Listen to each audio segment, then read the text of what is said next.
Atenção! Fontes seguras direto da Casa Branca dizem que depois da resposta do Lula em relação à ameaça de Donald Trump saiu correndo desesperado para o banheiro, está neste momento em posição fetal, tremendo, chorando e diz que não quer conversar com ninguém. Vamos falar sério agora. Lula respondeu. Não conseguiu, ele não se conteve, né? E obviamente ele foi lá no final do encontro dos BRICS, da cúpula dos BRICS, e respondeu. Só que antes, deixa eu te contar. Essa foi a reunião dos BRICS mais vergonhosa de todas. Não participou Irã, país terrorista, mas foi convidado por Lula. Não participou Rússia, não participou China. Ou seja, 90% do PIB não participou, não teve repercussão, ninguém ouviu o que esse povo tinha para falar. Lula falou sozinho e falou besteira. Inclusive disse que os BRICS tinham que se juntar e não usar os dólares e ir contra os Estados Unidos. Obviamente o Donald Trump reagiu.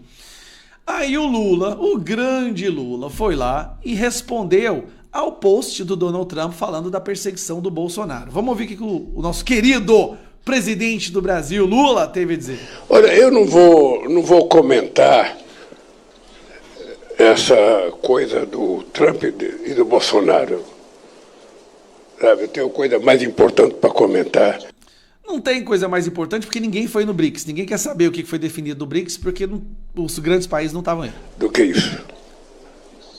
Esse país tem lei. O Brasil tem lei. Esse país tem regra. E esse país tem um dono chamado povo brasileiro. Mas se tem uma coisa que esse país não tem, é um dono chamado povo brasileiro. Portanto, dê palpite na sua vida e não na nossa. Dê palpite na sua vida e não na nossa. Aí ele ainda publicou isso aqui no X dele, ó. A defesa da democracia no Brasil é um tema que compete aos brasileiros. Somos um país soberano. Não aceitamos interferência ou tutela de quem quer que seja.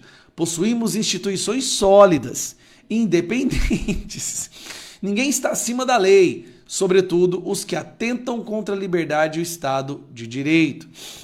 Mandando uma mensagem para o Donald Trump, né? Que o Brasil é um país livre, país com democracia. Mas, de acordo com Lula, o Brasil não aceita interferência de líderes de outros países. Sim, Lula disse claramente.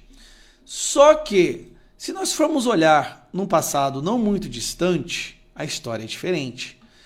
Lula pede liberdade para Cristina Kirchner após visitar a ex-presidente condenada por corrupção. A mulher foi condenada por corrupção, Lula foi lá, visitou ela, talvez ele não foi lá a tempo para poder resgatar ela para o Brasil. O Brasil virou paraíso de corruptos, né, internacionais. E tá ele aqui com um cartazinho Cristina Livre, né, deixando a entender que a Cristina está sofrendo perseguição na Argentina. Olha que curioso, é o Lula interferindo no nosso vizinho, a Argentina. Vamos não muito distante também. Governo deu asilo preventivo a Nadine Heredia, ex-primeira-dama do Peru. Aqui está ela do lado do Humala, condenada também por corrupção no esquema do Odebrecht, que é o esquema que o Lula fazia parte e, na verdade, liderou. Então Lula trouxe uma pessoa condenada no avião das Forças Aéreas Brasileiras para ficar aqui dentro do Brasil. Por quê? Porque ele não quer que ela testemunhe contra ele, porque o Lula também tá. Então isso aqui é uma interferência direta. Agora, lembra quando existia justiça no Brasil e os corruptos eram presos? Olha o que o Lula fez. Defesa de Lula protocola recurso junto ao Comitê da ONU para impedir prisão. Olha o Lula indo lá na ONU para impedir que ele fosse preso no Brasil por ter chefiado o maior esquema de corrupção que o mundo já viu. Tá. O que o Eduardo Bolsonaro falou? Que nessa semana vai ter mais novidades. Muito provavelmente a Lei Magnitsky vai vir esta semana contra Alexandre de Moraes. E o que o Alexandre de Moraes espera, obviamente, do governo que ele ajudou a colocar na presidência? Que ele saia em sua defesa. Não é isso que vai acontecer. Dá uma olhada aqui, ó. Aqui. Mauro Vieira afirma que... Mauro Vieira é do Ministério das Relações do Itamaraty. Afirma que Alexandre de Moraes não é ditador e que a ameaça de sanções não tem cabimento. Aí se você for ver aqui, ó, olha o que ele fala.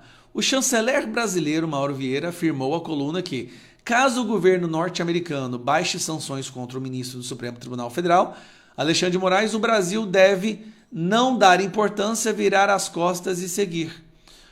O que o Brasil poderia fazer? Virar a cara e dizer que está zangado? Aí, ó. Olha o Lula dando um pé na bunda do Alexandre de Moraes. Rapaz, que dia que você ia imaginar. O governo brasileiro já está dizendo o seguinte, ó, se vier sanção contra Moraes, eu não tenho nada a ver com isso, vou virar a cara e vou seguir. Tchau, Moraes, obrigado por ter se destruído a sua reputação, por ter se arriscado tanto em nome da esquerda e do PT, perseguindo as pessoas da direita. Nós já não temos mais necessidade de você, vamos jogar fora como um papel higiênico usado. Basicamente essa é a declaração do governo depois dessa tweet do Lula, do Trump. E o Lula dizendo que não se deve interferir em outros países, sendo que ele fez isso ao longo da sua história inteira. Inclusive financiando outras ditaduras, como a ditadura de Cuba, no período dos mais médicos. Lembre-se disso? Ele ajudou a financiar a ditadura de Cuba, ajudou Hugo Chávez, ajudou os piores ditadores do mundo a chegarem onde eles estão hoje. Mas tudo bem, quando é para interferir e resgatar a decência no Brasil, não pode.